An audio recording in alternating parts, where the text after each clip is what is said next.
Buenas noches a todos y a todas. Aquí estamos reunidos para la segunda sesión del seminario sobre la Política Nacional de Cultura con el doctor Félix Locio. Así que le paso la palabra y muchas gracias a todos y a todas por estar.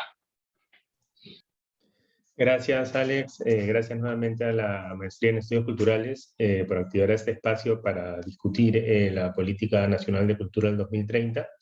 Y, por supuesto, gracias a ustedes por estar y por tener este espacio conjunto. Vamos a tener efectivamente la segunda sesión. Ayer en la primera sesión lo que hicimos fue trabajar básicamente dos temas, o quizás hasta tres. El primero fue, digamos, colocar algunas premisas sobre las cuales se sustentan o digamos, guían las políticas culturales, sin agotar esa discusión, ni mucho menos. Lo que habíamos planteado es esta suerte de necesidad, pero a la vez tensión, encuentro, desencuentro, ¿no? Entre ese lenguaje y saber más administrativo, más de burocracia pública en general, pero de burocracia pública peruana en particular, ¿no? Y que se trasladaba a, digamos, definiciones y ejercicios, por ejemplo, de medición, ¿no? De seguimiento, de evaluación, y que tenían que ver comprensiblemente con una apuesta por la eficiencia, digamos, la eficiencia en el gasto público, por tratar de dialogar, digamos, lo que se espera de una política cultural con la manera en que se gestiona y se administra también el Estado, ¿no?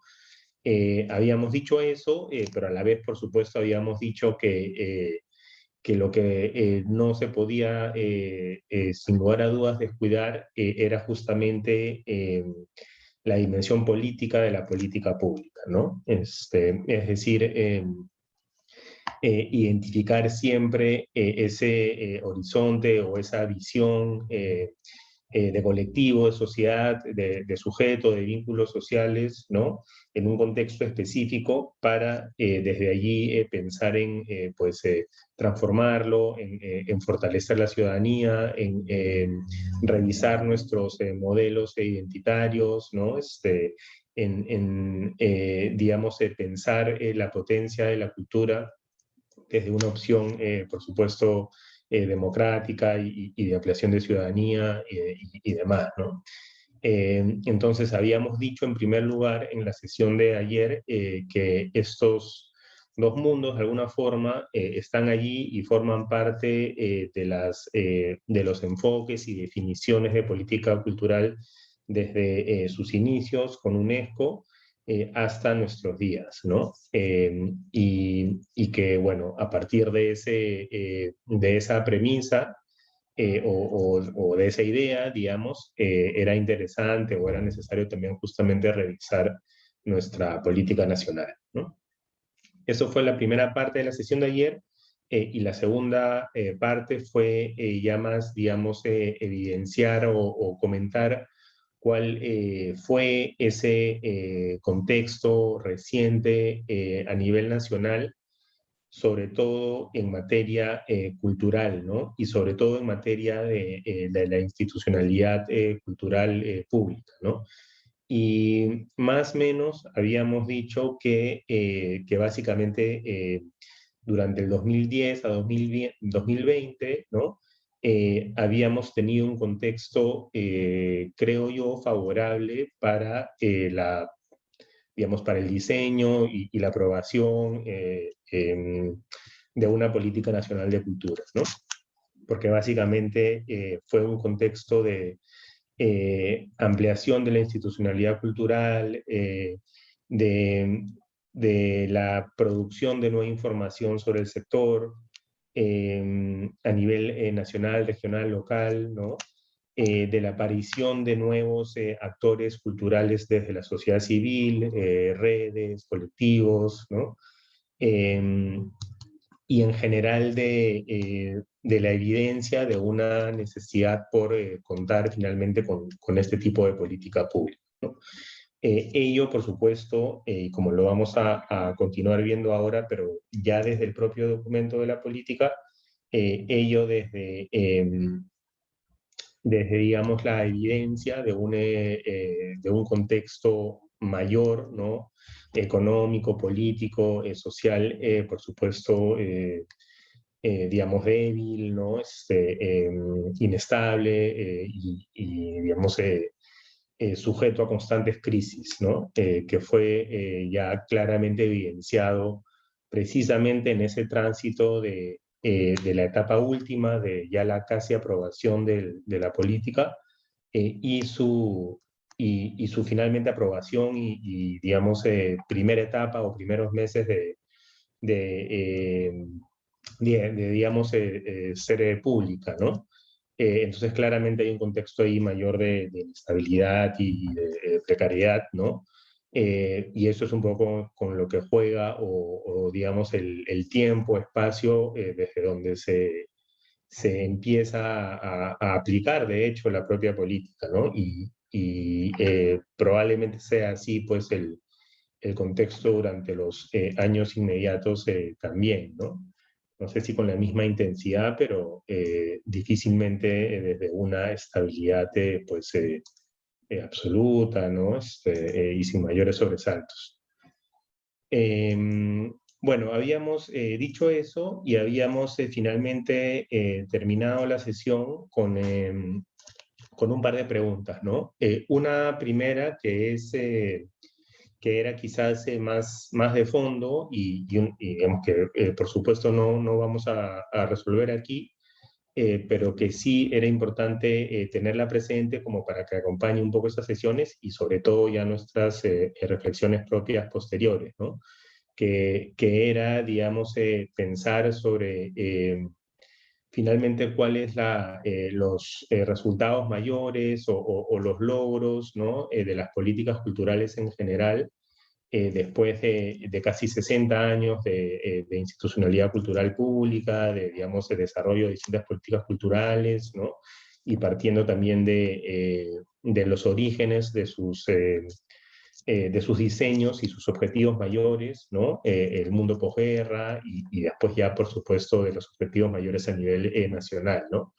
Eh, digamos, si hay que forzar una respuesta, al menos mía, yo diría que en el campo de la cultura, y quizás pensando más en Perú, sí ha habido un enriquecimiento en el sentido de un fortalecimiento del sector en distintos niveles, digamos, la asunción de enfoques que son necesarios en una sociedad como la nuestra, de la asunción también de los derechos que tenemos como ciudadanos en el campo de la cultura y los deberes del Estado, ¿no?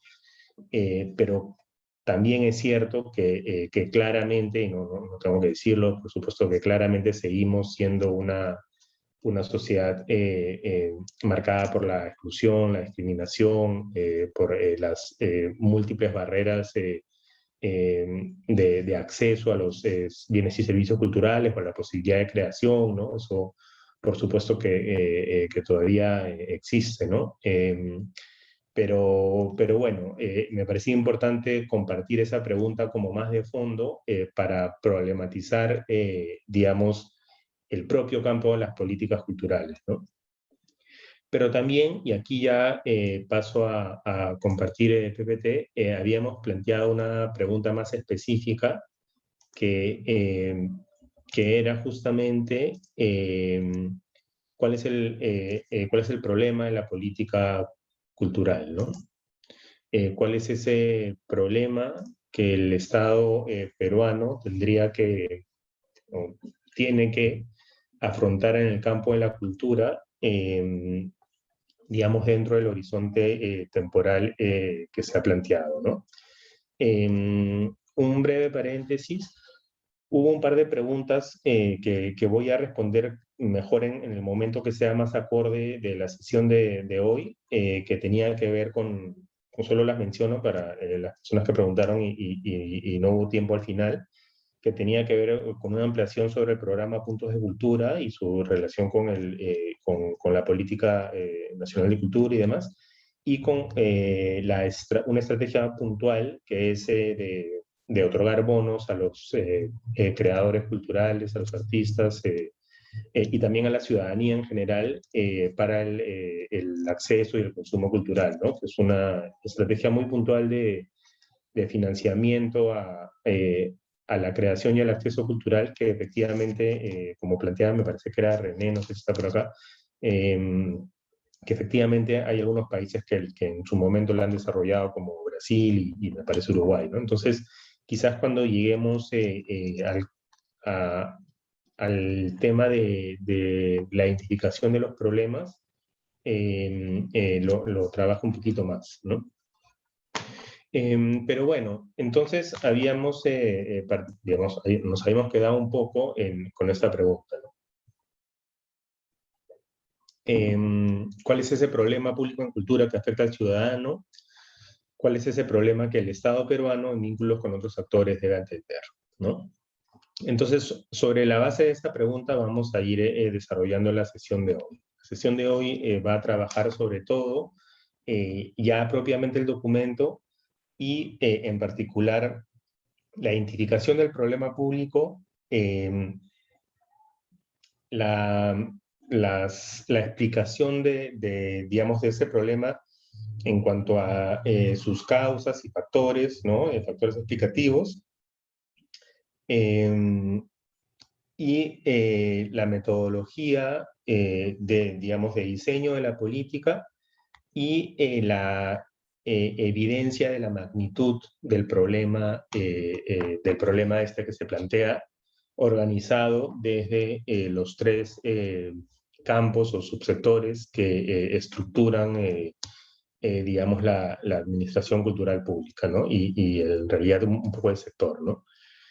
Entonces, eso es lo que vamos a hacer ahora para dejar la siguiente y última sesión, el trabajo de los objetivos específicos que plantea el documento y sus metas para los siguientes años, y finalmente, digamos, la discusión sobre la relevancia y la debilidad y las fortalezas de esta política en un contexto que es distinto al que existió, o que, digamos, parcialmente distinto al que existió cuando se pensó y diseñó, ¿no?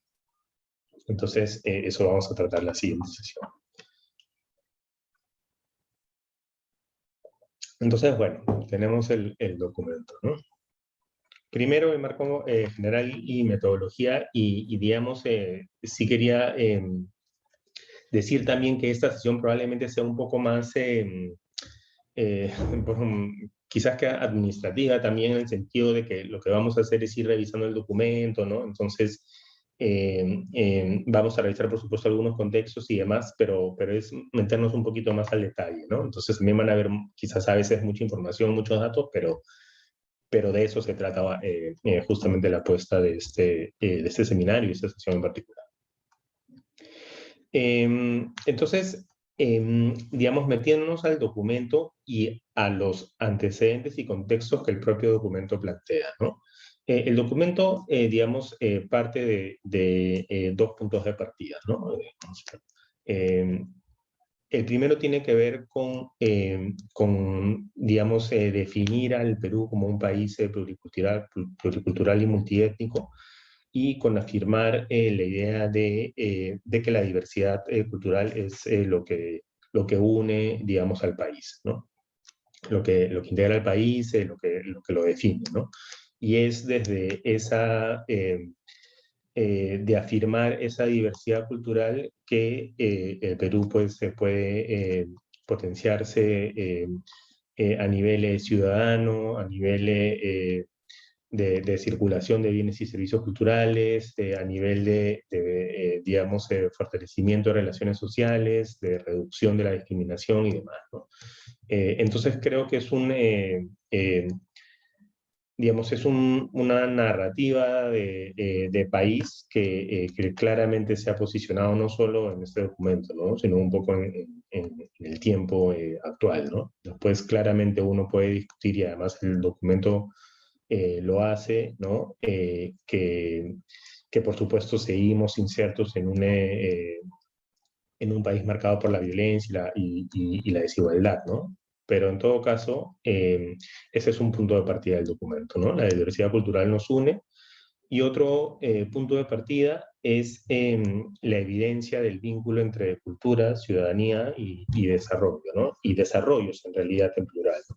Desarrollo sostenible en todo caso, ¿no? Entonces, digamos, el énfasis, y finalmente esto uno lo puede discutir también, pero el énfasis de ese punto de partida, ¿no? En la política tiene que ver con sostener las relaciones entre la cultura, ¿no? Como campo y sus, digamos, posibilidades como, digamos, agente de fortalecimiento de la ciudadanía y como motor de desarrollo económico, pero también de cuestionamiento de un modelo de desarrollo específico, ¿no? Todo esto, claro, otra vez, ¿no? Está digamos, en el documento, está en los primeros capítulos y, y creo que está bien, ¿no? Pero claro, todo esto lo tenemos que contrastar también con finalmente cómo funciona la economía nacional, ¿no? Cómo funcionan los discursos políticos, ¿no? Qué tipo de actores finalmente construyen y posicionan en el centro, ¿no? Claramente hay que tomar distancia, digamos, en relación al contexto actual, ¿no? Pero nuevamente de lo que se trata aquí es de meternos al documento, ¿no?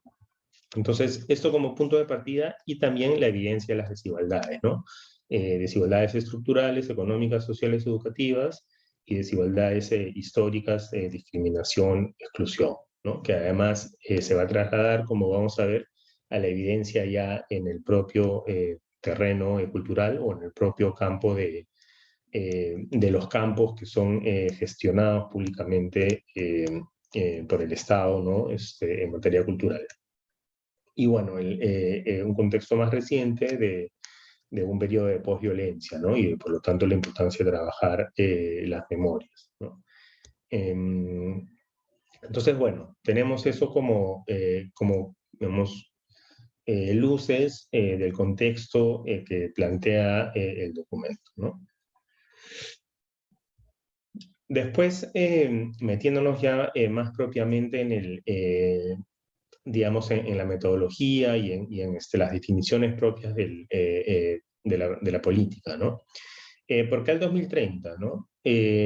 Por distintas razones. Primero, por la necesidad de que sea una política de Estado y no de gobierno, ¿no? Es decir, una política cuyo marco temporal permita trascender al menos dos o, digamos, involucrar al menos tres gobiernos, ¿no? El gobierno que la diseña y propone, el gobierno que ejecuta sus primeros años y el gobierno que ejecuta sus últimos años y que da, digamos, la posta a lo que tendría que ser una siguiente apuesta de política cultural, ¿no? Claro, eso fue un poco en el deseo de alguna forma, pero bueno, han sido como 5 gobiernos ya, ¿no? Pero en todo caso, digamos, el objetivo de fondo, por supuesto, es esta opción de que trascienda gobiernos de turno, ¿no? Hay algunas otras políticas en la región, por ejemplo, la de Chile, que al menos recuerdo la de inicios de los 2000, que eran de 5 años, ¿no? De 4 o 5 años, ¿no? Entonces, digamos, estaban centralizadas digamos, en la gestión de un gobierno propiamente, ¿no? Hay otras, como mencionamos, la sesión de ayer, que tiene un marco temporal incluso más alto, ¿no? Es de 12, 14 años, como la de Costa Rica. Bueno, después está, por supuesto, la centralidad del contexto del Bicentenario, ¿no? Que marcaba un hito entre el 2019, 20 y el 2024, que formalmente cierran desde la gestión pública también, ¿no? Las celebraciones por el Bicentenario y el propio proyecto especial Bicentenario, digamos, tiene como fin de su mandato el 2024 y bueno, claramente por la relación con la batalla de Pucho, ¿no? Pero en todo caso ese contexto también era parte de los factores que explicaban un poco el horizonte o una parte del horizonte temporal, ¿no? Y después, digamos que eso lo vamos a ver ahora en un momento, el vínculo con marcos y políticas mayores, ¿no? Claramente los objetivos de desarrollo sostenible del 2030 eran unos, ¿no? Porque te marcaban también una serie de objetivos y estrategias a nivel, bueno, global y además, digamos, con compromiso de los estados y claramente el Perú también, con este hito del 2030, ¿no? Y bueno, y después el Acuerdo Nacional, que claro, tiene un horizonte más amplio, el 2050, pero que permitía también hacer dialogar las estrategias de esta política con el mismo, ¿no? Y finalmente, bueno, un marco temporal, se trata de 10 años de un marco, creo, ¿no?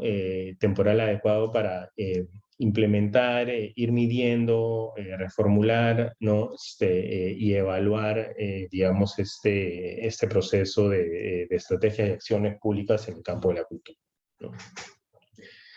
Como dijimos también en la sesión de ayer, esto podría parecer digamos, un marco temporal como bastante extenso, ¿no? Pero en realidad ya prácticamente estamos en 2022 y en no tantos años se va a tener que empezar a pensar justamente en un nuevo proceso de formulación de política y entonces realmente finalmente no es un horizonte tan extenso, ¿no?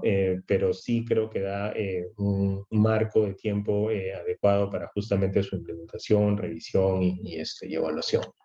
Pero bueno, digamos, se tiene el marco temporal de los 2030, ¿no?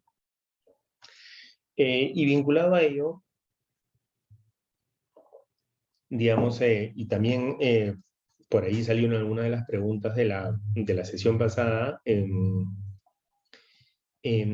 digamos, la política cultural no es un documento aislado, ¿no? Sino que está inserto dentro de políticas mayores, digamos, de niveles mayores, pero también dialoga o tendría que dialogar con políticas sectoriales, digamos, de modo horizontal, ¿no? De otros sectores y algunos sectores que quizás tienen bastante mayor vínculo con cultura que otros, ¿no? Y entonces, por ejemplo, para empezar, digamos, la Constitución Política del Perú tiene derechos constitucionales específicos referidos al acceso y participación cultural de los ciudadanos, ¿no? Al deber del Estado en garantizar que exista, ¿no? Ese acceso y que se cumpla ese derecho a la cultura, ¿no? Hay derechos constitucionales referidos a la libertad de creación artística y cultural, ¿no? Otros referidos al deber del Estado en proteger el patrimonio, ¿no? Digamos, difundirlo y sostenerlo, y demás, ¿no? Entonces, y también, perdón, hay derechos constitucionales referidos a la identidad propia, ¿no? Y al reconocimiento de las lenguas originarias. Bueno, en la Constitución del 93 se hace referencia a lenguas aborígenes. Ahora ya no se diría eso, ¿no? No se usaría ese término, pero en todo caso hay un derecho constitucional referido a la garantía y el derecho que tenemos de hacer uso de nuestras lenguas maternas, originarias, en caso así fuese, ¿no? Y de acceder a los servicios estatales desde nuestras propias lenguas, ¿no? Entonces, bueno, la Constitución Política del Perú, no voy a revisar cada una, pero es una, y la primera y la fundamental, ¿no? El Acuerdo Nacional del 2050, las políticas generales de gobierno, que, claro, teníamos una hasta el 2021, tenemos otra hasta el 2026, que establece un poco la ruta, visión y ruta de los gobiernos de turno, ¿no? Hace no tanto se aprobó, se publicó y aprobó la política general de gobierno al 2026 y si por ahí la han revisado, por ejemplo, en su punto 10 hace referencia a la necesidad de implementar el enfoque intercultural en la burocracia pública, ¿no? Digamos, trabajar y gestionar un Estado intercultural, ¿no? Como parte de esta política general, ¿no? Entonces, digamos, esas políticas son como un corro superior, ¿no? De lineamiento, de horizonte, de visión, de lo que tendrían que ser las políticas sectoriales. Después vamos a poner algunas preguntas y tomar distancia sobre eso, pero en principio toda política sectorial tendría que tener una articulación y en principio alguna coherencia con estas políticas mayores, ¿no? Y por supuesto con el respeto y garantía de los derechos establecidos por la Constitución, ¿no? Y después quizás algo más, digamos, administrativo, que es lo que ya hemos mencionado, que es la guía de las políticas nacionales de ese plan, ¿no? Que lo que establece es justamente la metodología de cómo debe diseñarse y, por lo tanto, implementarse las políticas nacionales en el Perú. Que esto ocurre desde 2018, justamente, como decíamos ayer, en pleno proceso de construcción de este documento, ¿no? Hasta antes de eso, básicamente, uno podía revisar que las políticas sectoriales tenían diferentes formas, ¿no? Siempre, claro, partiendo de digamos, un diagnóstico, ¿no? Objetivos, metas, indicadores, eso no haya mucha diferencia, ¿no? Pero con esta guía ya formalmente se establece la necesidad de seguir una serie de pasos muy específicos para todo documento de este tipo, ¿no? Digamos, más vinculado a cultura, bueno, la ley de creación del Ministerio de Cultura, las leyes sectoriales y transversales vinculadas al sector, ¿no? Desde la ley del cine, la ley del libro, la ley del artista, la ley de patrimonio, ¿no? O las leyes orgánicas de municipalidades y de gobiernos regionales que también tienen deberes específicos en materia cultural, ¿no? Todo eso está allí, además, si eso les interesa, quieren explorar más por ahí, allí está definido específicamente todos estos marcos normativos y un poco sus competencias directas y su vínculo con la política, ¿no? Y bueno, claramente, digamos, la estructura, el reglamento de organización y funciones del Ministerio de Cultura también, digamos, es un marco quizás más interno de cómo opera el ministerio, de cómo se ordena, de un poco son como el organigrama te pone un poco ya que estamos en día deportivo, te pone la formación, ¿no? La formación del equipo y el reglamento de organización y funciones pone un poco las reglas de juego y hasta quizás un poco la estrategia, ¿no? Pero sobre eso también tiene que vincularse, ¿no? La política en tanto finalmente las responsabilidades de conseguir los objetivos van a estar vinculados en muchos casos a direcciones específicas que forman parte de la estructura ministerial, ¿no? Son los que van a tener que, sí, de alguna forma dar cuenta, pero en todo caso son los llamados, junto con otros actores, a lograr esas metas planteadas, ¿no? Y finalmente, y con esto cierro esta parte, referentes normativos internacionales, ¿no? Que además son, habíamos hablado ya de los ODS 2030, pero uno puede sumar la Convención 169 de la Organización Internacional del Trabajo o las distintas convenciones de la UNESCO, siendo la última, si no me equivoco, siendo la última la Convención 2005 sobre promoción de la diversidad cultural, ¿no? Que después, claro, se ha ido como actualizando, pero en todo caso son referentes normativos internacionales que tienen una incidencia directa sobre cómo se gestiona también la cultura, el campo de la cultura a nivel nacional, ¿no? Porque, claro, en algunos casos son acuerdos más declarativos, pero en otros, como los de las convenciones de la UNESCO o la propia convención de la OIT, son vinculantes, ¿no? Hay un compromiso del Estado peruano en hacer cumplir esos acuerdos internacionales, ¿no? Y en tanto, digamos, tratan directamente con situaciones o hechos o procesos vinculados, por ejemplo, a la circulación de bienes y servicios culturales o al derecho a la autoidentificación, digamos, étnica de pueblos originarios o al respeto del manejo de sus propios territorios. Sin duda van a tener una incidencia, y la tienen, ¿no? En la propia forma interna de gestionar, regular y tratar, digamos, estos temas en el campo de la cultura, ¿no?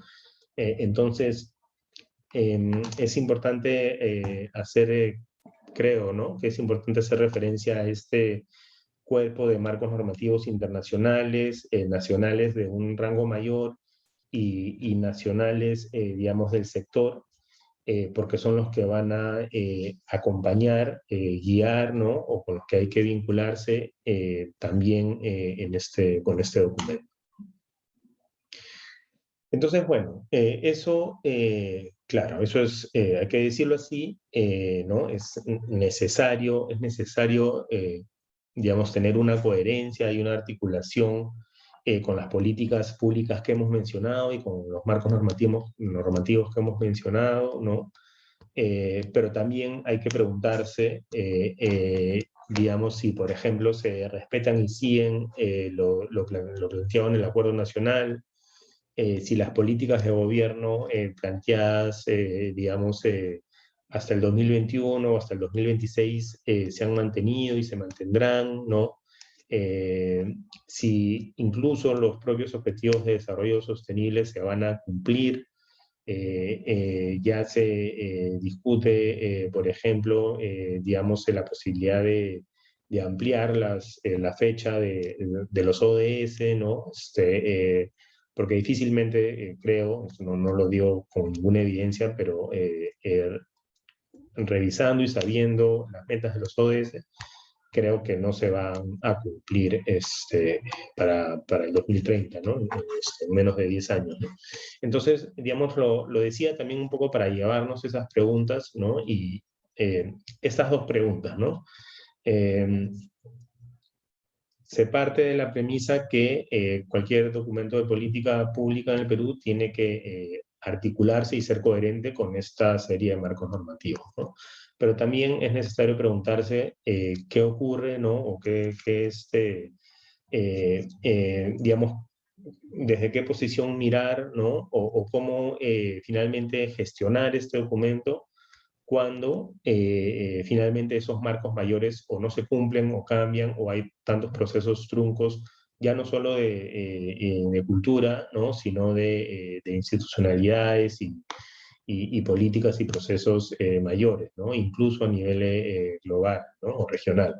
Entonces creo que es necesario pensar eso, pero para volver un poco o para incluso matizar este cuestionamiento, también creo que es importante preguntarse si en cualquier caso se puede tener una perfecta coherencia, ¿no? Si esa digamos, idea de una articulación entre constitución, políticas de Estado, políticas de gobierno, acuerdos regionales y políticas sectoriales puede hacerse o hasta qué punto, ¿no? Creo que eso también vale la pena preguntarse, porque bueno, otra vez, con sumas y restas, creo, ¿no?, que efectivamente sí habría que, si esa es la apuesta, coincido, ¿no?, que tiene que haber cierta articulación entre políticas nacionales y de Estado y de gobierno con las políticas sectoriales, y que las propias políticas sectoriales dialoguen entre sí y además tengan estas referencias regionales y globales, ¿no? Todo eso es como parte de un ecosistema, digamos, de marcos normativos y de políticas que tendrían que tener alguna articulación y coherencia, ¿no? Pero también ser conscientes que finalmente pues la realidad es, siempre desborda, ¿no? Y siempre, digamos, transgrede estos horizontes temporales, estos objetivos, estas metas, y de pronto aparece una pandemia global y todo cambia, ¿no? Entonces creo que también ser conscientes de ello, ¿no? Pero bueno, es más una provocación para mirar el lugar de la Política Nacional de Cultura en relación a este pequeño universo de marcos normativos y políticas públicas en distintos niveles, ¿no? Local incluso también, ¿no? Entonces, vamos por ahí, ¿no? Bueno, nos metemos entonces un poco vamos a volver seguro sobre lo último hacia el final de la sesión, ¿no? Pero como hicimos la sesión de ayer, vamos a trabajar hasta las 8 y un poco más, hacemos un corte y volvemos, ¿no? Entonces quería trabajar dos cosas más, ¿no? Primero, la metodología que vale la pena mirar un poco, ¿no? La metodología que siguió esta política, ¿no? Aquí avanzo un poquito más rápido porque de hecho esto lo vimos cuando trabajamos ayer la ruta de las políticas públicas, ¿no? Que básicamente, digamos, hay una fase de diseño, ¿no?, del documento que tiene que ver con delimitar el problema, con enunciar el problema público, con enunciar cuál es la situación futura deseada y con plantear alternativas de solución para, digamos, conseguir esa situación futura deseada. Después viene la fase de la fase de la formulación, ¿no?, de la política, que tiene que ver ya con la elaboración de los objetivos prioritarios, que como dijimos son 6, la elaboración de lineamientos, ¿no?, que tienen que ver ya con, digamos, hay una suerte de secuencia de aterrizar el problema, la situación futura deseada, objetivos prioritarios, lineamientos, digamos, áreas específicas, ¿no?, servicios, digamos, lineamientos y servicios, los servicios que el Estado va a ofrecer en relación a la consecución de esos objetivos, ¿no? Ahí me falta poner lineamientos y servicios. Digamos, la identificación de estándares de cumplimiento y políticas relacionadas, ¿no? ¿Cuáles van a ser esas metas e indicadores, digamos, sobre los cuales se va a evaluar, digamos, lo trabajado, ¿no? Y lo que decíamos hace un momento, ¿no? Las políticas con las que se relaciona cada uno de los objetivos, ¿no? Digamos, en las competencias de PROMPERÚ, por ejemplo, de MINCETUR PROMPERÚ, está definido un sector de industrias creativas, ¿no? Y de industrias creativas específicas, ¿no? Diseño, moda, por ahí está, me parece, también videojuegos, ¿no? Pero claramente si hay otro sector que trabaja, quizás otros subsectores, pero dentro del gorro de industrias creativas, tiene que haber un diálogo con la dirección que trabaja en industrias culturales y artes en el Ministerio de Cultura, ¿no? Pero bueno, un ejemplo muy concreto, y ahí ya ustedes lo podrán ver con detalle, con qué políticas específicas se vincula cada uno de los objetivos planteados, ¿no? Y luego, tenemos algo más que también me parecía interesante comentar, tiene que ver con los insumos, ¿no? ¿Qué se recogió, digamos, para el planteamiento de este diagnóstico, ¿no? Y del documento en general, ¿no? Entonces, bueno, Por supuesto, revisión de fuentes secundarias locales, nacionales e internacionales, y aquí algunos documentos clave que se incluyeron fueron, lo dijimos en la sesión de ayer, ¿no? La encuesta nacional de programas presupuestales, que viene midiendo el acceso a bienes y servicios culturales a nivel nacional en los últimos 4 años, el censo 2017, que tiene la pregunta de autoidentificación étnica, ¿no? Y, bueno, distintos reportes, digamos, sectoriales que se han ido elaborando en los últimos años, ¿no? Que constituyen, que van a permitir, por supuesto con debilidades, ¿no? ¿No? Hay mucho por construir en materia de información, pero van a constituir esa línea de base, ¿no? De los objetivos planteados.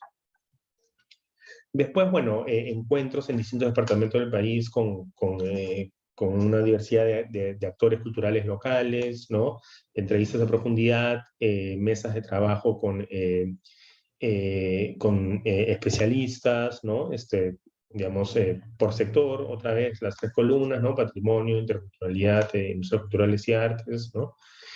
A nivel interno, digamos, ya quizás un trabajo más más técnico, digamos, de justamente este diálogo entre la metodología administrativa pública, CEPLAN, y, digámoslo, el propio sector, ¿no? Los propios subsectores, ¿no? Entonces el trabajo ya más, sí, ¿no? Técnico y directo con las distintas oficinas del Ministerio a nivel nacional, pero también de las direcciones desconcentradas de cultura, que son estos brazos locales de la sede nacional, ¿no? Entonces, bueno, estas serían reuniones, el acompañamiento de la Comisión Consultiva de Cultura, ¿no? Que de acuerdo al Reglamento de Organización y Funciones es este grupo, ¿no? De especialistas del sector, de la sociedad civil, que acompañan, digamos, los distintos procesos digamos, temas en la agenda del sector, ¿no? En relación con digamos, la alta dirección del ministerio, y que creo que es un espacio fundamental, que claro, de todos modos, igual, lamentablemente, por razones que exceden también al sector y que tienen que ver más con las coyunturas políticas del país, no ha podido tener una continuidad un poco más estable, ¿no? Pero bueno, más allá de esa discusión, eh, tuvo en algunos momentos más que en otros un acompañamiento a este proceso, ¿no? Y después, bueno, mesas de socialización con los agentes culturales privados y de sociedad civil, y digamos hay cosas que son, digamos, de obligatorio cumplimiento para la elaboración de un diagnóstico, ¿no? Para una política pública. Una de ellas es que tiene que haber un espacio de consulta pública a la ciudadanía, vamos, más allá de las reuniones y de los espacios que se activen a nivel sectorial, a nivel transversal. Tiene que haber una publicación, una prepublicación del documento, así como las leyes, para que, digamos, cualquier persona pueda comentar y digamos, sugerir, ¿no? Entonces eso también, bueno, hubo en su momento, ¿no?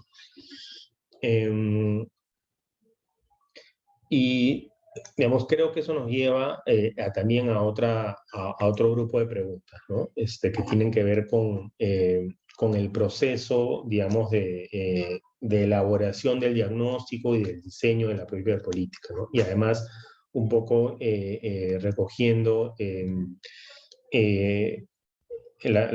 alguna pregunta de ayer, ¿no?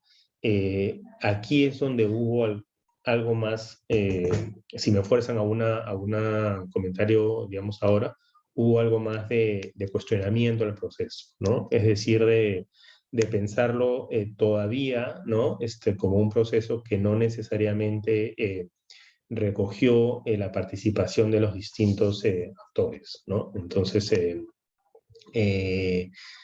hubo desde un sector, desde un lugar, ¿no? No creo, no me parece haberlo visto como una crítica masiva y transversal, pero sí desde un lugar se planteó que, digamos, el proceso elaboración de la Política Nacional de Cultura no había recogido necesariamente todas las voces, sobre todo desde ese enfoque de partir de lo local a lo nacional, de abajo arriba, ¿no? Y creo que eso es algo que es importante, primero, tenerlo presente y, por supuesto, conversarlo y discutirlo. Segundo, también establecer los límites de ello, ¿no? Esta es una demanda, creo, necesaria, absolutamente relevante, digamos, del sector. También es, al menos cuando menos interesante, evidenciar que no es una demanda que ocurriría en otro tipo de políticas sectoriales, ¿no? Y quizás desde un lado más puramente de metodología de investigación, y eso es una opinión, por supuesto, personal, digamos, evidenciar cuál es el límite también, ¿no? Cuál es ese, para usar el término más de metodología cualitativa, cuál es ese punto de saturación, ¿no? Porque siendo, digamos, la idea del proceso de lo local al nacional y lo participativo claramente necesario e importante, y además yo creo que esto este enfoque va a marcar la ruta de las siguientes políticas culturales, va a ser la premisa, ¿no? No sé hasta qué punto, digamos, se puede complejizar más, con mayor detalle, los objetivos digamos, metas planteadas en este documento, ¿no? Porque quizás algo que no dijimos la sesión anterior, digamos, un documento de política pública claramente te marca un enfoque, te marca una ruta, te marca objetivos específicos, ¿no? Pero no es el inicio y el final de todo lo que se va a hacer en el campo de la gestión pública en cultura durante los próximos años, ¿no? Es un documento de todos modos vivo, ¿no? Que se tiene que, digamos, en revisar digamos, articular y contextualizar, digamos, en cada uno de los momentos durante los siguientes años en el país y a nivel local, ¿no? Entonces, no es que lo que finalmente no se puso allí de modo específico, pues va a determinar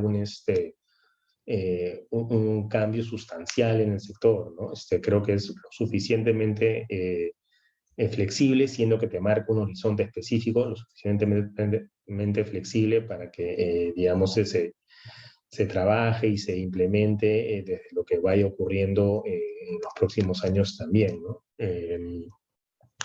Y finalmente, hay algo más que quería decir sobre esto, se me ha ido ahora un poco la idea. Que otra vez, ¿no? Partiendo de que eso es absolutamente central, también creo que hay que poner en mesa el momento, digamos, los momentos o cuán fortalecidos están los actores locales, ¿no?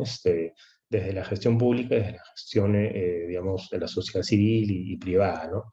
Y creería que ahora están bastante más fortalecidos que hace 5 o 10 años incluso, ¿no? Pero creo que también en esta discusión hay que poner en mesa, digamos, si los actores locales en cultura, desde sociedad civil y desde el propio Estado, tienen, ¿no? La fortaleza, la voluntad, las voluntades, ¿no? Para asumir ese rol de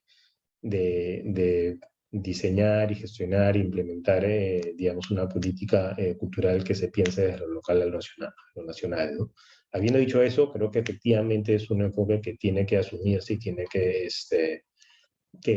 pensarse no solo para el siguiente diseño de política cultural, sino desde ya en su implementación, ¿no? Pero bueno, entonces, digamos, tenemos eso como creo alguna discusión sobre la metodología y el proceso. Vamos a avanzar un poco, una sección más y hacemos el corte, ¿sí? Entonces, bueno, algo que también había salido la sesión pasada, ¿no? El enfoque de derechos culturales, el problema público y el público objetivo. Entonces, primero el problema público, ¿no? El problema público de la política es el limitado ejercicio de los derechos culturales de la población. Ese es el problema que se plantea, el problema que afecta a la ciudadanía, el problema que en tanto afecta a la ciudadanía, en materia cultural, el Estado debe, digamos, atender, ¿no? Pongo, digamos, incluyo allí justamente estas guías, indicaciones de ese plan, ¿no? Para empezar, la reacción de cualquier problema público, de una política pública, tiene que tener estas tres partes, ¿no? Tiene que evidenciar cuál es el déficit del sector, digamos, cuál es el tema, el asunto, ¿no? Y cuál es la población objetivo. Entonces, déficit, limitado ejercicio, ¿sobre qué? Los derechos culturales en la población peruana, ¿no? Y se tiene que usar el término población, ¿no? Entonces, bueno, por allí va, digamos, la propuesta del problema público, que además, recordemos, tiene que ser lo suficientemente amplio para poder incluir los sectores o campos o temas que forman parte del campo, ¿no? Y bueno, ya lo demás abajo no lo voy a leer todo, pero bueno, básicamente para la delimitación de este problema se tiene que tomar en cuenta, digamos, que se evidencien las carencias que afectan directamente a los ciudadanos y ciudadanas, ¿no? Que los actores del sector lo califiquen como una situación indeseable, que se requiera la intervención del Estado como un protagonista, con la intervención de otros actores sociales. Entonces, también, digamos, que ese planteamiento del problema cumpla con esos criterios. Entonces, bueno, habiendo planteado el problema, una de las preguntas de ayer también tenía que ver con eso, ¿no? ¿Cómo se definen los derechos culturales, ¿no? Y se recoge básicamente una definición de las Naciones Unidas, ¿no? Que también se han recogido en otros contextos, en otros países, y que tiene que ver con, digamos, entender el derecho cultural como el derecho de toda persona a tomar parte libremente en la vida cultural de la comunidad. Y esto es importante, y ya vamos a ver por qué, que tiene que ver con, digamos, tomar parte libremente en la vida cultural de la comunidad en cuanto al acceso, participación y contribución en la vida cultural de nuestra elección, ¿no?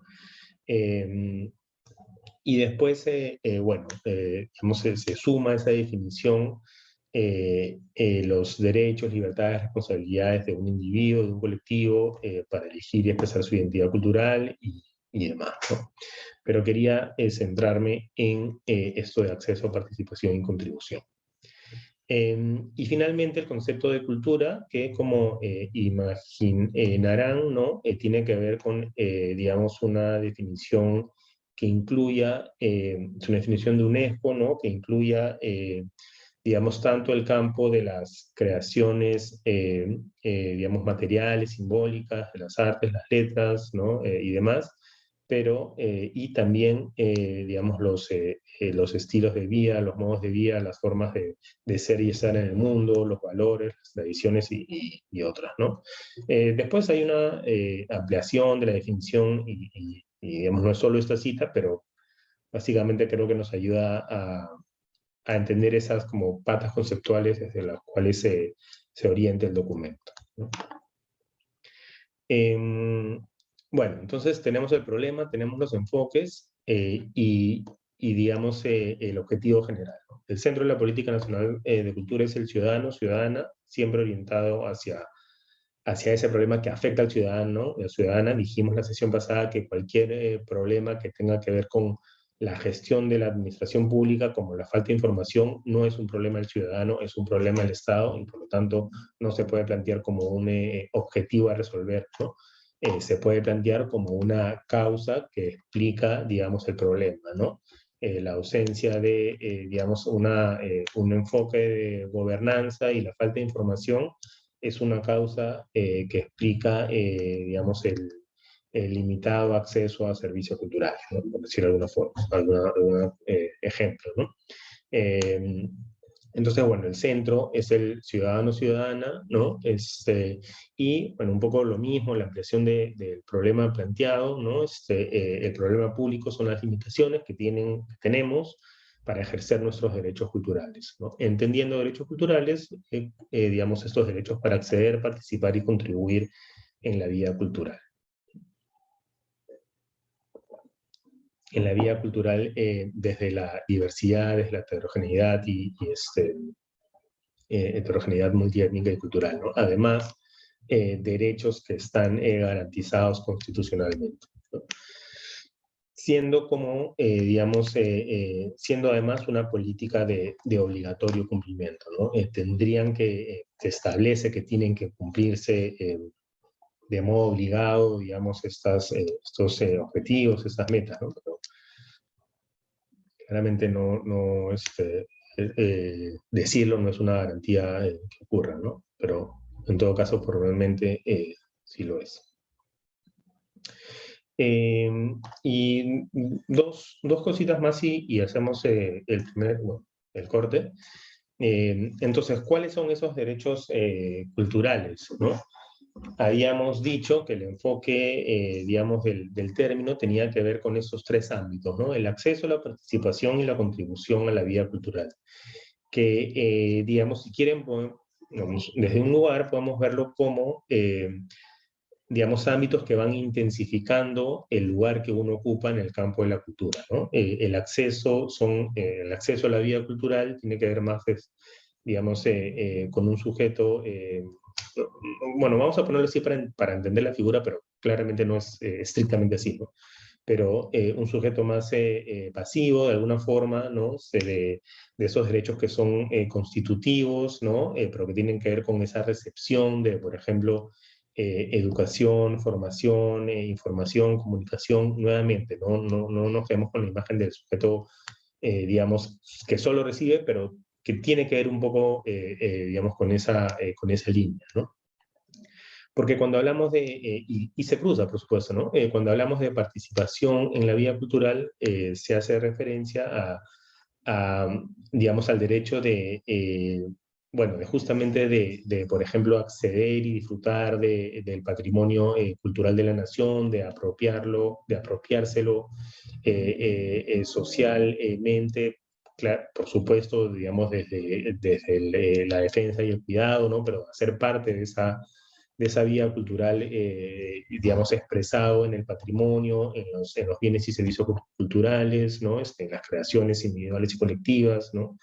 Entonces, el derecho al disfrute también de todo ello, ¿no? Y, digamos, un cuerpo de derechos más específicos que tienen que ver ya con la creación y la cooperación cultural, ¿no? Que son los que se agrupan en digamos, en este eje de derechos referidos a la contribución a la vida cultural. Entonces, los creadores, ¿no? Los artistas, los gestores, tienen, digamos, algún vínculo más directo con este tipo de derechos, ¿no? Podemos leerlo, digamos así, creo que es posible entender esa mirada de los derechos culturales y de estos tres bloques y finalmente los 7 derechos que lo integran, ¿no? De todos modos, y con esto ahora sí cierro esta parte, también está la descripción y especificación de cada uno de los derechos culturales, ¿no? El derecho a la identidad cultural, pues a elegir y que se respete nuestra identidad cultural en los distintos modos de expresión, ¿no? Derecho a la educación y formación cultural, pues a poder recibir una formación en expresiones artísticas, a conocer y aprender los derechos culturales, a recibir y dar enseñanza en este campo en nuestros propios idiomas y demás, ¿no? Y así, ¿no? Digamos, lo que decíamos, ¿no? Digamos, el derecho al patrimonio cultural, pues aprovechar sosteniblemente los patrimonios culturales, acceder a los mismos, ¿no? Conocer y que se respete nuestras propias cultura y otros, ¿no?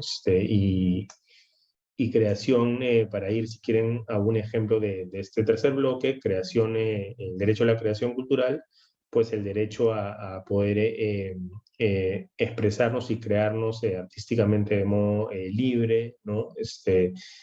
a que nuestros bienes y servicios sean protegidos moral y patrimonialmente, ¿no? Es decir, que se reconozca nuestra autoría, ¿no? En caso que seamos creadores, y que podamos, si así optamos por ello, podamos pues, lucrar de nuestras creaciones, ¿no? A través de bueno, de distintas formas, ¿no? Pero de su venta, si quieren, para ponerlo más directo, pero el derecho los derechos patrimoniales, ¿no? El derecho a lucrar de nuestras creaciones culturales y en general, digamos, de poder contribuir a la creación, digamos, artística y cultural desde distintos soportes y expresiones, ¿no? Entonces, bueno, también hay una definición ya más específica de qué es lo que comprende cada uno de estos derechos. Ya. Sí, entonces creo que nos podemos quedar por acá y parar unos 5 minutos. Y como hicimos la sesión anterior, al volver yo voy a continuar unos 30 minutos y dejamos unos 20 para preguntas, para comentarios, ¿sí? Entonces, si les parece, volvemos a las 8:11.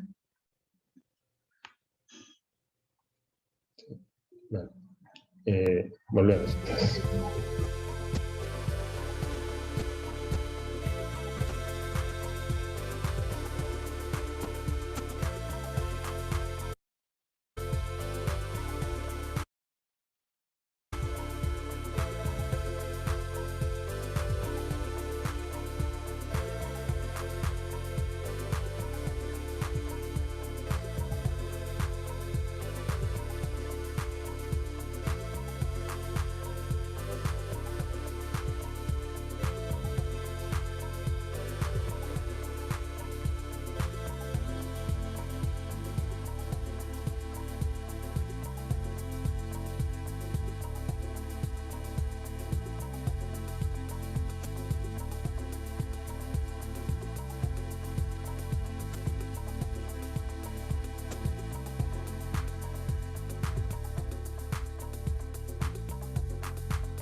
Bueno, a ver, mientras voy compartiendo aquí. Ya.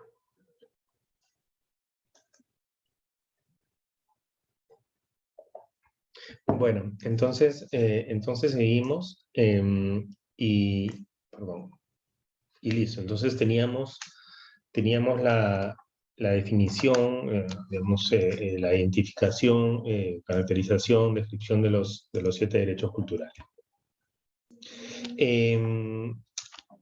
Habiendo dicho ello, digamos, nos metemos un poco más al diagnóstico, ¿no? Y ya no al diagnóstico como hicimos nosotros en la primera sesión de este contexto institucional, cultural de la última década, sino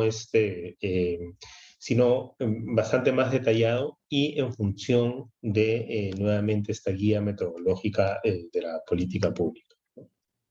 Entonces, voy a pasar un poco más rápido las dos siguientes diapos para tener un poquito más de tiempo para trabajar ese diagnóstico sectorial, ¿no? Y bueno, luego de ello ya paramos para abrir un poco la mesa.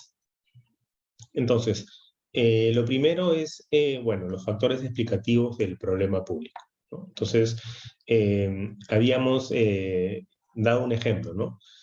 Tenemos el problema aquí, ¿no? Que es el limitado ejercicio de los derechos culturales de la población, y se plantean 4 factores, digamos, que explican ese problema público, ¿no? O factores amplios, digamos, históricos, ¿no? Fuera del sector, que explican ese problema público, ¿no? Factores históricos, la herencia colonial, el racismo y desigualdad étnico-racial, los legados del posconflicto, ¿no? Factores de capacidad estatal, lo que decíamos, ¿no? Más bien poca capacidad estatal en la gestión de los recursos culturales, en la gestión de una sociedad pluricultural, ¿no? Entonces, esa dificultad del Estado también es parte de los factores que explican el problema. Factores económicos, fallas de mercado, y además, pero uno ahí puede ir asociando, digamos, algunos de esos factores con algunos de los objetivos y sectores específicos, ¿no? Fallas de mercado en el sector cultural, por ejemplo, dificultad, barreras de entrada para empresas culturales, ¿no? O sea, en un mercado dominado por 2 o 3 grandes empresas globales de distribución del cine, se hace bastante más difícil para una empresa pequeña peruana competir en ese contexto, ¿no? Eso se identifica como una falla del mercado que bueno, así nomás no se va a resolver, porque además otra vez esto está inserto dentro de una política de Estado que hasta el momento, digamos, eh, continúa un tipo de modelo económico, digamos, específico, ¿no? Pero en todo caso es claro que hay una falla de mercado ahí, ¿no? Como barreras de entrada, como barreras de salida, como no posibilidad de que las expresiones culturales puedan circular de modo adecuado, ¿no? Bueno, nos podríamos meter ahí toda una clase, ¿no? Pero bueno, factores económicos como ellos, factores económicos como una inadecuada o insuficiente inversión y financiamiento del sector, y factores socioculturales como poca valoración de la diversidad cultural poco aprovechamiento sostenible del patrimonio y demás, ¿no? Entonces, estos 4 factores se colocan como una explicación, ¿no? O digamos, sí, bueno, ya, una explicación de este problema público definido, ¿no? Que a la vez, y aquí no nos vamos a meter mucho, en realidad casi que solo lo voy a mencionar, pero que a la vez, digamos, incide, ¿no? Tiene efectos en áreas específicas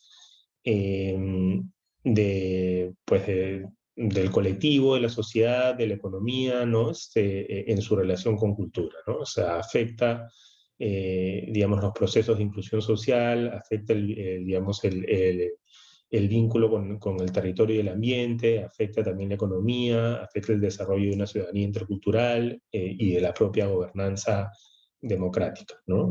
La articulación de los actores a nivel local, regional, sociedad civil y demás. Bueno, entonces tenemos un poco esta mirada grande, ¿no?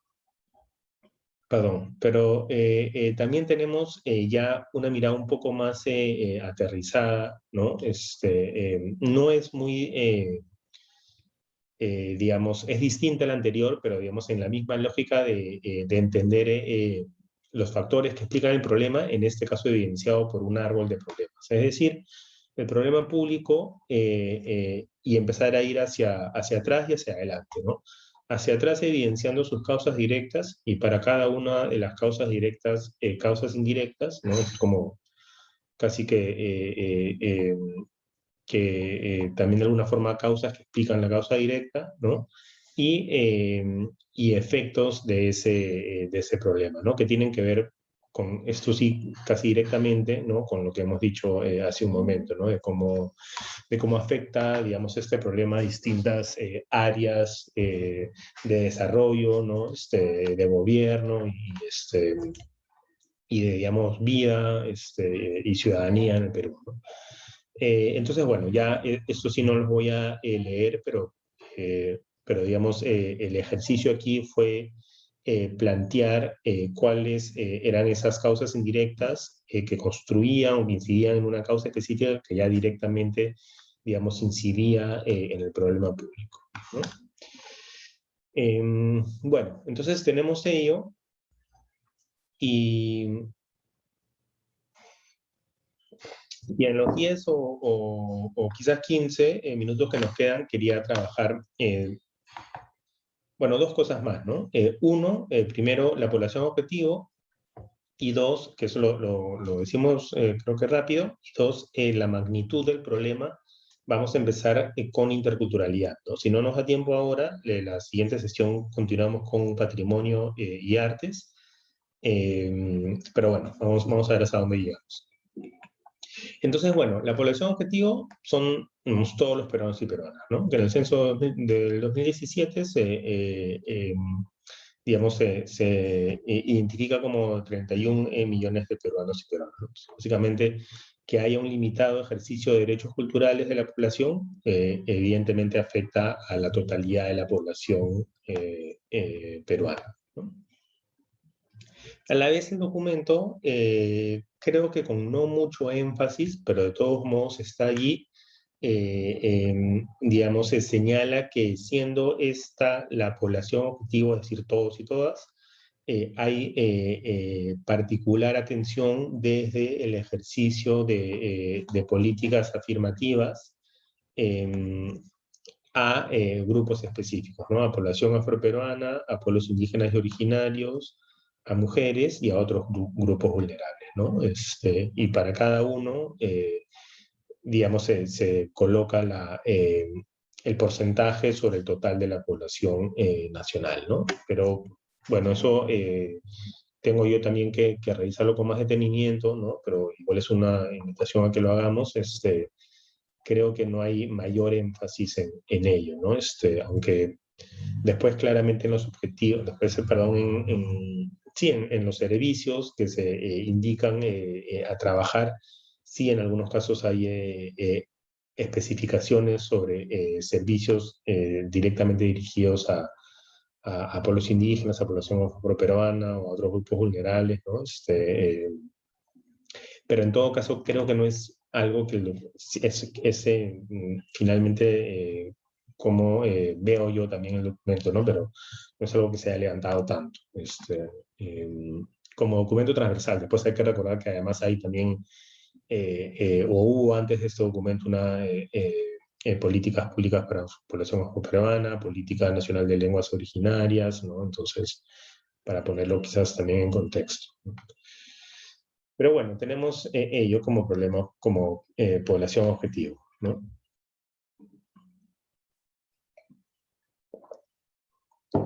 Y finalmente, lo que sería la última sección de este día, la magnitud del problema, ¿no? Y aquí el documento se organiza nuevamente en estas tres grandes campos, ¿no? Primero, interculturalidad. Entonces, perdón, voy a un segundo, ya.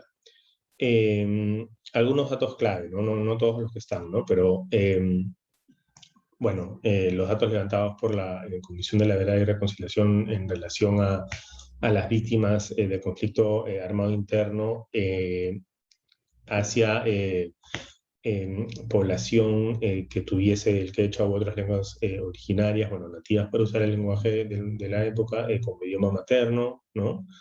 Claramente un porcentaje altísimo. Después, datos ya más recientes del censo del 2017 y de otras fuentes, como que 52% de la población indígena o originaria no cuenta con acceso a desagüe dentro de su vivienda, en fin, también más del 30% no cuenta con acceso a agua potable, perdón por ahí la letra, el 24% no cuenta con seguro de salud, ¿no? Y, digamos, finalmente un hecho que es más transversal, que estos datos trasladan un número, pero que evidencia un problema de fondo, ¿no? Que es que la mayor parte de la población hablante de lenguas originarias no puede atenderse de acuerdo a sus costumbres, o menos aún accede a servicios públicos en su propia lengua, ¿no? Entonces, esto que creo que todos bueno, sabemos, vemos, o demás, era necesario trasladarlo a evidencia concreta, porque justamente lo que se va a tratar es de reducir, en este caso, esos porcentajes, ¿no? Pero, por supuesto, nos hablan de un problema estructural, ¿no? Que tiene que ver con que finalmente el Estado es ineficiente, ¿no? Es muy ineficiente porque no puede, digamos, garantizar los derechos ciudadanos, digamos, explicitados en servicios básicos o en servicios públicos a un grupo poblacional importante, ¿no? A millones de peruanos, peruanas que teniendo como lengua materna una lengua originaria, se les es mucho más restrictivo, inaccesible poder, digamos, acceder a servicios básicos o, digamos, tramitar servicios públicos, ¿no? Desde tramitar un DNI, que es quizás donde hay mayor avance, ¿no? Pero también en general, digamos, tratar o digamos, dialogar con el Estado, ¿no? Y con los servicios públicos que ofrece el Estado desde las propias costumbres y demás, ¿no? Entonces, esto lo recojo de Agustín, de una cita de Agustín Panizo, que es que finalmente cuando se habla de un Estado intercultural, claramente no se está hablando de un Estado filantrópico, sino de un Estado moderno, ¿no? De un Estado eficiente, ¿no? De un Estado que digamos, conoce, da cuenta, reconoce, sabe y logra gestionar y administrar los servicios públicos teniendo en cuenta las características de la ciudadanía, ¿no? De su propio país. Entonces, un Estado intercultural es un Estado moderno y eficiente, ¿no? Debería ser, todavía no lo es, ¿no? Pero bueno, podemos seguir avanzando con algunos datos más que evidencian la magnitud del problema, ¿no? Alrededor del 20% de la población entre estos años declara haber sido víctima de maltrato o discriminación. Más más de la mitad de peruanos y peruanas ha sentido algo discriminado, muy discriminado, ¿no? Bueno, en fin, también datos específicos más sobre discriminación en, por ejemplo, población afroperuana, ¿no? Bueno, este cuarto dato que hace eco con lo que ya había dicho Flores Galindo hace 40 años, ¿no? nadie se considera a sí mismo como racista, pero todos consideramos al otro como racista, ¿no? Y este último que quería compartir, que tiene mucha relevancia además con justamente la política pública, ¿no? Porque una buena cantidad, la mayoría de la población califica a los trabajadores de instituciones públicas como racistas y muy racistas, y en particular, digamos, a algunos establecimientos estatales, ¿no? Como hospitales públicos, como postas médicas, como comisarías, un poco en menor medida municipalidades, pero son estos establecimientos que además tienen un vínculo, digamos, local y con el ciudadano o ciudadana de modo directo, constante, diario, ¿no? Son a la vez identificados. Claro, aquí no es mayoría, pero es un porcentaje más que importante, ¿no? La quinta parte, ¿no? Como espacios, digamos, discriminatorios, ¿no? Y que puede ser por el trato directo, pero también puede ser por, digamos, el rechazo a tratarse de alguna forma, como por ejemplo en establecimientos de salud, o simplemente por la imposibilidad de gestionar un trámite porque no se habla la lengua que el ciudadano o ciudadana habla, digamos, de modo principal, ¿no? Bueno, entonces eso, ya, sí, yo creo que podemos quizás parar aquí, em, y abrir un poco a preguntas, pues si alguien las tiene o comentarios, y si pueden levantar la mano para poder revisarlo, y en caso igual no las hubiera o no las hubiera en mayor medida, pues continuamos viendo la magnitud del problema para las industrias culturales y artes, ¿no? Pero bueno, quizás podemos abrir la mesa ahora un poco, ¿no? Entonces, eso, ¿no? Si alguien quiere levantar la mano, bueno, más bien si alguien quiere preguntar o comentar, levanta la mano y así avanzamos.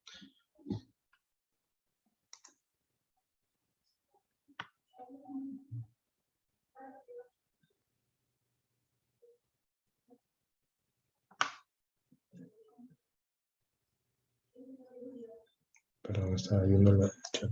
Claro, bueno, mientras se animan los demás, yo tenía una curiosidad. Sí, me llamó bastante la atención el énfasis en el posconflicto y en la memoria, en la política nacional de cultura, y quería saber cuál es la historia detrás de eso, de dónde viene la demanda, si fue complicado incorporar esa mirada, y también qué implica en términos más prácticos, ¿no? O sea, entiendo el punto de la CBR, de que obviamente esa proporción de víctimas que he hecho antes es un indicador del problema, pero ¿en qué medida la política cultural nacional que tenemos es una política nacional de memoria?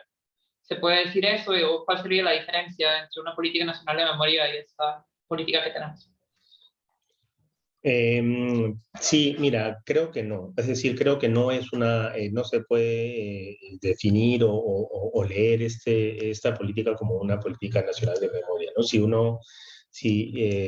Bueno, tú lo debes saber más que nadie aquí, ¿no? Pero algunos otros procesos, en particular yo tengo un poco más fresco el de Colombia, que mencionamos ayer. Su documento de política cultural de mediados de la segunda década de los 2000, creo que ese sí se podía leer como un documento de políticas de memoria, ¿no? Porque atravesaba, digamos, todo el documento, ¿no? Desde el enfoque, desde una, digamos, ampliación del contexto y desde cómo trabajarlo en distintos ámbitos, ¿no? Creo que en este documento no. Creo que aquí hay un reconocimiento del contexto, y un reconocimiento que ese contexto pues ha afectado por ejemplo, digamos, eh, el acceso a servicios básicos y públicos a una población determinada, y en, digamos, reproducir quizás una estructura de discriminación y de violencia, ¿no? Entonces creo que se reconoce el momento, pero no creo que haya, o no veo, ¿no?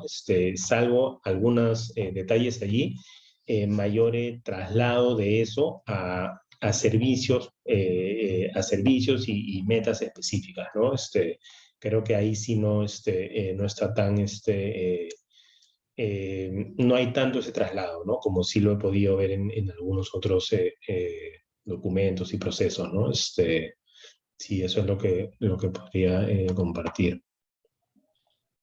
Gracias, Félix. Veo que tenemos una pregunta en el Facebook y también tenemos una en el chat del Zoom. Entonces, comienzo con el de Facebook, de Edson Choso Ríos.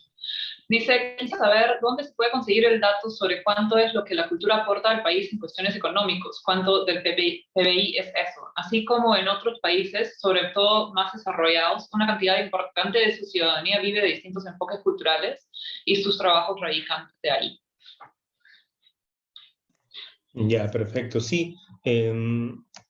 Bueno, de hecho, si nos da tiempo, y yo creo que sí podemos avanzar un poquito con industrias ahora, vamos a ver esos datos, pero creo que ahí ocurre lo siguiente, ¿no? Que han habido distintas instituciones y momentos en los que y metodología, sobre todo eso es lo que hay que decir, donde se ha buscado encontrar y levantar ese dato, ¿no? Lo ha hecho la Organización Mundial de Propiedad Intelectual a inicios de los 2000, lo ha hecho el Banco Interamericano de Desarrollo en el 2011, lo ha hecho, digamos, las propias cuentas nacionales en el Perú un poco más adelante, las cuentas satélites de cultura en 2007. Entonces, distintas instituciones han buscado y han, digamos, levantado, la UNESCO también, el dato sobre el aporte de las artes y la cultura en el Perú en materia económica, ¿no? Pero ocurre justamente eso, ¿no? Que al, digamos, trabajar de distintas metodologías, esos datos pues varían, ¿no? Y entonces yo, digamos, siempre, digamos, miro con un poquito de recelo esa cifra. De todos modos hay que decirla y se dice, ¿no? Aquí en el documento se dice que el aporte al PBI de las industrias culturales es de 1.2%, ¿no? Y que se empiezan a recoger distintos datos, ¿no? Que hay que el sector genera para el año 2013 generó 600.000 empleos, ¿no? Entre directos, indirectos.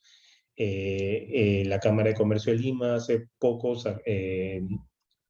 señaló que existen un poco más de 40.000 empresas dedicadas al sector, sobre todo pequeñas, ¿no? Entonces, están esos datos, 1.2% del PBI, pero digamos, el dato que levanta UNESCO es algo mayor, ¿no? Entonces, bueno, sí, esos son los números que están allí, ¿no?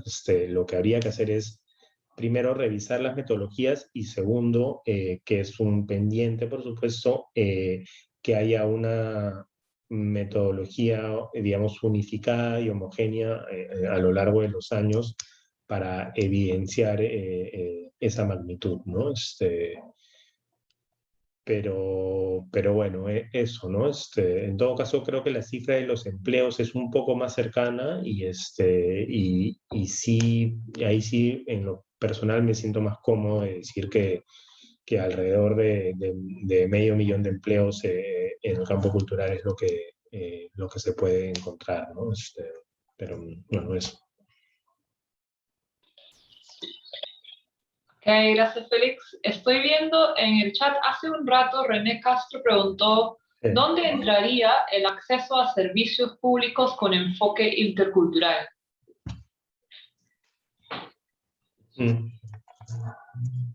Ya, sí.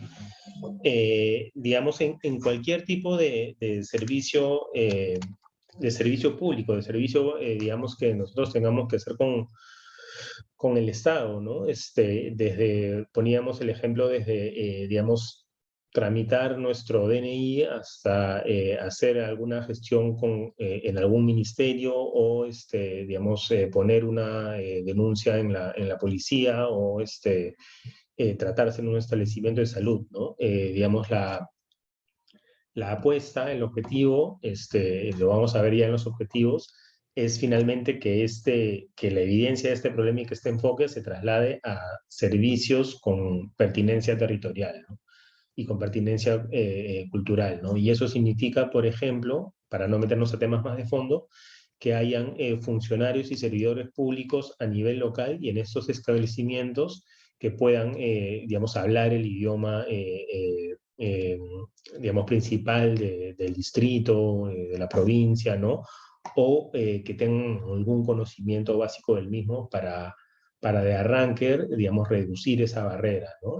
Y esa finalmente injusticia, ¿no? Entonces, por ejemplo, dentro, y ahí nos vamos a adelantar un poquito, pero está bien, dentro de las acciones que se van a plantear y que ya ocurren, ¿no? No es que, digamos, de pronto van a ocurrir en el 2021, es el fortalecimiento de, digamos, el cuerpo de traductores públicos, ¿no? De funcionarios traductores públicos, ¿no? Es decir, fortalecer las capacidades y ampliar el número de servidores públicos que pueden hablar en las lenguas originarias del Perú, ¿no? Y por supuesto que trabajen en los distritos donde esta lengua es más hablada, ¿no? Entonces, esa es una forma de trasladar ese enfoque a algo muy concreto, ¿no? Pero después uno puede ampliar o comentar algunos más ejemplos, como lo que también ya ocurre como los PIAs, ¿no? Las plataformas itinerantes de acción social, de asistencia social. Disculpen si no, me equivoco ahí en el nombre, pero básicamente es este servicio que, digamos, público que se trabaja de modo interministerial, ¿no? La Marina de Guerra, el MIDIS, ahora Cultura también, ¿no? Que consiste en brindar servicios básicos de salud, incluso de educación, a poblaciones originarias, sobre todo de difícil acceso, ¿no? Entonces son básicamente barcos, ¿no? Barcos, navíos,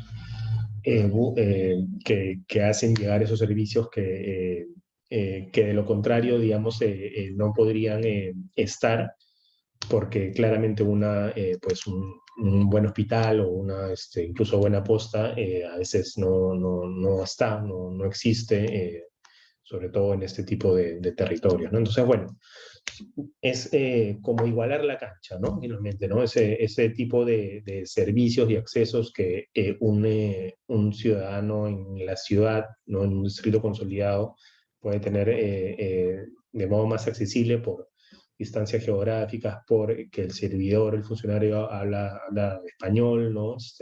Porque no te va a mirar mal, porque uno espera ser tratado digamos, tratado en un por ejemplo, en un proceso de salud de un modo particular u otros, eh, eh, no tengan esas barreras tan altas, no ocurra finalmente, ¿no?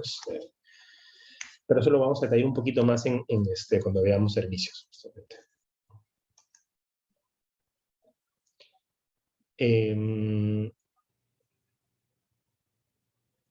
Después creo que había visto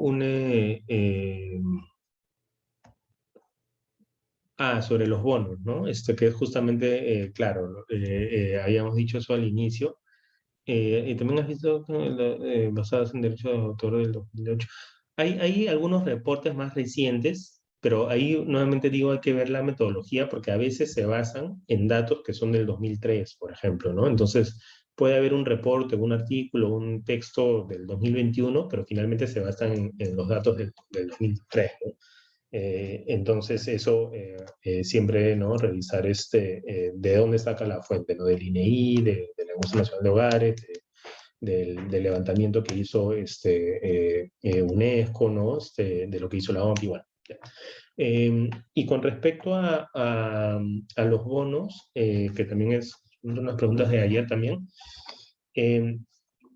sí, es bien interesante, ¿no? Es una estrategia muy puntual que tiene que ver con, digamos, cuyo objetivo suele ser ampliar las oportunidades de acceso y de consumo y de participación en la cultura en la ciudadanía, ¿no? Entonces, básicamente, se otorga, es que hay distintas formas, ¿no? Esta es una, ¿no? Se otorga vouchers, ¿no? Vouchers culturales o dinero en efectivo para que sean usados para, digamos, por ejemplo, la asistencia al teatro, ir al cine, pero para películas nacionales, comprar libros, digamos, de autores nacionales, ¿no? Entonces, efectivamente, digamos, es una estrategia que se ha hecho, yo recuerdo al menos en algún momento en Brasil, en Uruguay, no se ha hecho acá en el Perú. Acá el énfasis ha estado más, que es comprensible, un poco desde la mirada más de largo plazo, el énfasis ha estado más en financiar a los creadores y a los productores, ¿no? Y en algún punto, digamos, a quizás estrategias de mediación con públicos, pero gestionados desde los creadores culturales, ¿no? No ha sido, no ha habido nunca una estrategia, y tampoco se plantea aquí, una estrategia de entrega de dinero o de bonos o de vouchers a la población. No a la población, no puede ser, y más bien no sería a la población nacional, sino a grupos poblacionales quizás con mayores precariedades económicas o con mayores dificultades para, dentro de su canasta familiar, reservar un porcentaje de esa canasta del presupuesto al consumo cultural, ¿no? Entonces, sí, efectivamente eso se ha hecho. A mí me parece bien interesante, pero no sé si, bueno, no se plantea aquí y no sé si todavía estamos en ese momento, aunque creo que se podría también pensar una estrategia piloto, ¿no? Ojo, solo para cerrar allí, que no esté aquí como servicio específico no significa que por lo tanto no se pueda hacer, ¿no? Porque como está como objetivo específico el mayor acceso a bienes y servicios culturales, las formas puntuales se pueden tratar y digamos, establecer una estrategia puntual, local, piloto, ¿no? Pero acá el énfasis es en los servicios que el Estado, digamos, debería procurar, ¿no? Pero bueno, eso es lo que puedo decir sobre lo del bono, ¿no? Perdón. Y voy a ver si había en el chat una más.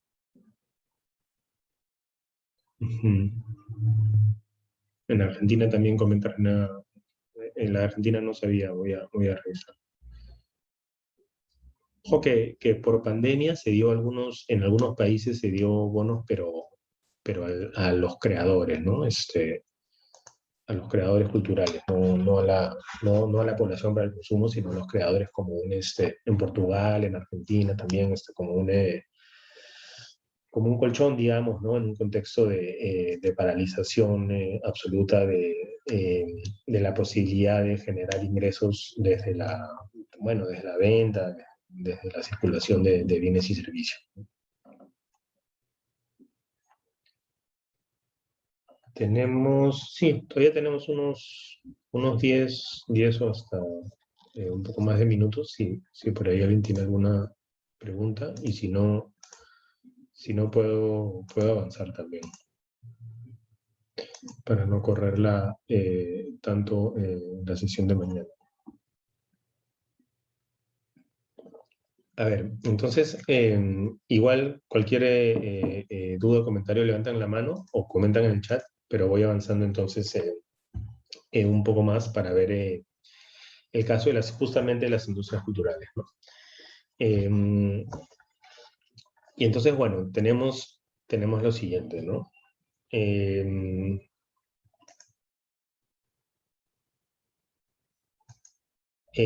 Sí. Verdad. Bueno, buen punto, Bruno, porque justo quería decir algo más sobre eso, ¿no? Es que, bueno, me lo has puesto en el mensaje directo, pero igual lo comento del bono para el artista, ¿no? Que fue efectivamente una demanda como importante del sector, bueno, no de todo el sector, de una parte importante del sector en el contexto de pandemia, ¿no? Allí creo que ocurrió dos cosas, ¿no? Uno, que hubo una mala comunicación del ministerio en cuanto a las estrategias que se iban a implementar en el contexto del COVID, las estrategias de mitigación de impacto. En ningún momento, digamos, se planteó desde las áreas técnicas la posibilidad de un bono a los artistas y creadores, por dos razones, ¿no? Primero, porque eso significaría un presupuesto, digamos, inmenso, que claramente el sector no tenía y que hubiese sido bastante difícil de conseguir, ¿no? En un contexto además donde evidentemente la urgencia pasaba por digamos, la salud y por presupuesto para salud y seguridad y no tanto para otros sectores, ¿no? Pero bueno, por un lado eso, entonces hubo creo que bastante mala comunicación, digamos, pública en cuanto a la posibilidad de esa estrategia. Eso no, digamos, era, en mi parecer, inviable. Pero lo segundo, también era inviable no solo por la cuestión presupuestal, sino porque una justamente de las carencias del Estado que ya hemos dicho, de las debilidades, tiene que ver con la ausencia de información, ¿no? Y una de esas ausencias de información tiene que ver con la ausencia de un registro nacional de creadores, de artistas y creadores culturales, ¿no? Existen registros sectoriales, ¿no? Está el registro del sector audiovisual, ¿no? De productores, de directores, de técnicos incluso, ¿no? Un registro formal, ¿no? Que digamos, gestionado desde el sector público, ¿no? Digamos, existe, o sea, existe y se está construyendo, porque, bueno, obviamente hay siempre hemos nuevos creadores y gestores, ¿no? Y está el registro de puntos de cultura, ¿no? Pero luego de ello no hay todavía, está en proceso de hacerse ningún registro oficial, evidenciado, verificable, nacional de creadores y gestores culturales, ¿no? Partiendo de esa ausencia, era absolutamente inviable y problemático y hasta casi irresponsable plantear digamos, un bono a los creadores creadores en el contexto de pandemia, ¿no? Pero además, y con esto cierro, y de hecho lo podemos retomar un poquito mañana cuando veamos, cuando revisemos este documento, nos va a dar un poco de tiempo para eso en un contexto de crisis, ¿no? La pertinencia de este documento en un contexto de crisis. Pero decía que esto era, digamos, difícil. Que además no es necesariamente la mejor de las estrategias, ¿no?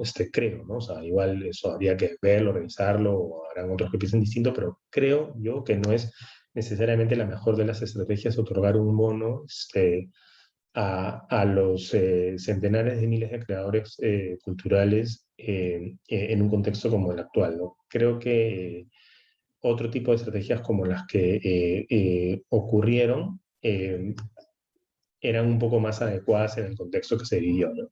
Pero bueno, eso por supuesto es discutible, ¿no? Y hay otros países que lo hicieron y que habría que revisar qué tal les salió, ¿no? Si fue sostenible o no, si solo pudo ocurrir durante un tiempo, en fin, eso da para una discusión bastante mayor, ¿no? A ver.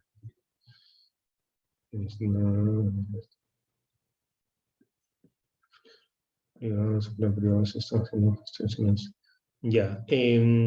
Antonio comenta sobre la relevancia del sector privado, sobre el tema presupuestal. Sin duda, concuerdo contigo en que siempre va a ser, digamos, un problema, ¿no? O sea, siempre, nunca va a ser suficiente, ¿no? Habíamos dicho la sesión de ayer que por lo general, digamos, el presupuesto del sector está en 0,3 y lo recomendable es el 1%. Bueno, el 1% en realidad pocos países llegan, pero de nuestra región, pero en todo caso algunos se acercan más que otros y nosotros no estamos tan bien, ¿no? Creo, o sea, eso por un lado. Por otro lado, también es cierto que, digamos, fuera de la referencia porcentual, el presupuesto público en cultura sí ha crecido en los últimos años, ¿no? Y creo que ha crecido no de modo amplio ni contundente, pero sí de modo interesante, ¿no? Y eso ha permitido, digamos, desarrollar distintas acciones, ¿no? Lo tercero, sin duda, digamos, la política o lo que se plantea tiene que sostenerse sobre un presupuesto, sobre todo, digamos, estable, sí, creciente, pero digamos que se garantice que eso va a ocurrir, ¿no? Porque creo que el mayor problema, bueno, el segundo mayor problema es no solo digamos, el déficit presupuestal, sino que eso puede cortarse, digamos, a mitad del año calendario, ¿no? O reducirse considerablemente porque hay una crisis, digamos, por decisiones políticas, por lo que fuese, ¿no? Y eso sí es un problema de gestión, digamos, grave, ¿no? Entonces, creo que diría eso y en esa, digamos, dos cositas más, ¿no? Lo cuarto, de todos modos, tiene que poder avanzarse en la consecución de estas metas desde los recursos existentes, ¿no? Claro, que si de pronto, como además está en la discusión, ¿no? Aparece siempre, incluso en momentos de campaña, ¿no? Si de pronto se cierra el ministerio o se fusiona con turismo, ¿no? Y se reducen sus direcciones y demás, claramente ahí sí tenemos un problema estructural que va directamente a impedir la consecución de estas metas, ¿no? Pero si más o menos el horizonte en el que estamos de un crecimiento tenue, pero crecimiento, digamos, año a año del presupuesto, en principio desde ese lugar, deberían poder conseguirse esas metas. Por supuesto, a eso hay que sumar después pues 4 ministros en un año, ¿no? 3 presidentes en 2 años, ¿no? Entonces todo eso, sin duda, pues se incide en la consecución o no de las metas, ¿no? Y solo para cerrar, creo que además es clave lo que dices del sector privado, ¿no? Porque, y con esto cierro, porque, por ejemplo, siento que en la discusión, ¿no? Disculpen si lo dijimos el día de ayer, pero bueno, siento que en la discusión muchas veces el lugar protagónico, el lugar, digamos, secundario y el lugar tercero y todos los lugares está ocupado solo por el sector público en cultura y solo por el Ministerio de Cultura, ¿no? Cuando, como se plantea aquí, los responsables directos e indirectos de la consecución de estas metas son, por supuesto, el Ministerio de Cultura, pero también los gobiernos locales, los gobiernos municipales, los otros ministerios que tengan competencia en el sector, ¿no? Y por supuesto el sector privado, ¿no? Y la sociedad civil, ¿no? Entonces, en la discusión vamos a conseguir estas metas y sobre todo de, bueno, quién es el responsable de si se consiguen o no, creo que hay que, manteniendo el rol protagónico del ministerio, hay que sumar a todos esos actores que tienen deberes legales frente al sector, ¿no? Las municipalidades y los gobiernos regionales y los otros ministerios tienen competencias y responsabilidades legales en el fortalecimiento del sector. Y entonces creo que hay que ponerlos en la mesa y ponerles el foco también, ¿no? Y el sector privado también, ¿no? Y claro, aquí la responsabilidad legal no está, pero sí, digamos, la responsabilidad, pues, ética, ciudadana, ¿no? De compromiso con el país, ¿no? Y también creo que eso finalmente no se discute tanto, ¿no? ¿Qué es lo que hace el sector privado en el fortalecimiento del sector en el Perú, ¿no? Puede haber uno que otro caso interesante, pero creo que como apuesta transversal del privado y del mediano, el grande y el muy grande, me parece que nos falta ponerlos en la discusión, ¿no? Y evidenciarles sus responsabilidades también, ¿no? Y ahí podemos ver experiencias también de otros países. Y ahí también, claro, la responsabilidad del Estado, y ahora sí, con eso cierro, la responsabilidad del Estado de justamente generar marcos normativos de incentivo también a la inversión privada, ¿no? Pero fuera de esos marcos normativos, creo que en realidad, para ponerlo en una frase, no tenemos, creo, un sector privado comprometido con la cultura, ¿no? Desde sus distintos ámbitos, enfoques y lo que sea, ¿no? Hay experiencias y hay casos y hay algunas que uno puede reconocer con mayor incidencia, ¿no? pero realmente no es un sector privado muy metido en este rollo, ¿no? Bueno. Bueno, creo que podríamos ir quedándonos por acá, porque ya meternos de lleno a este tema nos va a tomar más de 2 minutos. Así que pues nada, de mi parte nuevamente voy a compartir por acá. De mi parte, nuevamente agradecerles y mañana continuamos con industrias culturales, con patrimonio y con los objetivos y servicios específicos, ¿no?